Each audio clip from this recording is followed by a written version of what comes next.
Ako nga pala si Mark. Gusto ko lang ibahagi ang nakakakilabot na karanasan ko na talagang nagbigay takot at ninig sa akin. Nagbabakasyon kami noon sa Davao. Mga 5 buwan din kami nagstay doon. Isang araw, nabanggit ko kay Mama na mauuna na akong umuwi ng Maynila. Pumayag naman siya. Naghanda na ako pero biglang bumuhos ang ulan ng sobrang lakas. Ang init-init kanina, pero ngayon parang may bagyo. Nagulat kami lahat. May mood swing sa ata ang weather ngayon. Nak, bukas ka na lang umuwi, sabi ni Mama. Tumango lang ako bilang sagot. Kinabukasan, paalis na ako nang biglang humirit ang pinsan ko. Gusto raw niyang sumabay. Pumayag naman ako.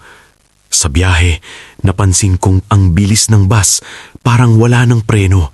Nakaramdam tuloy ako ng kakaibang kaba. Maya-maya, bigla itong huminto ng malakas. Muntik nang sumalpok ang noo ko sa upuang nasa harapan ko. Lahat ng pasahero nagulat sa nangyari. Pagtingin ko sa labas ng bintana, nanlaki ang mata ko. Napakaraming dugo sa daanan. Bumaba ako dala ang pagiging usisero at doon ko nakita ang 4 na lalaking nakatayo sa gilid, nakatingin sa isang patay na katawan. Laking gulat ko nang makita ang biktima. Putok ang ulo, labas ang utok at wala ng mga mata. Nagtanong-tanong ako, nasagasaan daw siya ng truck, nagulungan ng ulo niya, kaya ganun ang itsura. Sa isip ko, dapat makita ito ng mga kaibigan ko. Kinuha ko ang cellphone ko para i-video ang eksena, pero napansin kong lahat ng tao ay nakatingin na sa akin. Bigla akong tinapik ng pinsan ko. "Hoy, bakit?" Sagot ko. Bumulong siya. "May pamahiin dito. Wag na wag mong vivideohan o pipicturan ng patay." Natawa ko. 2018 na. Naniniwala ka pa rin sa ganyan? Sabay tawa. Dumating ang ambulansya at kinuha ang bangkay. Nagpatuloy na ang biyahe namin.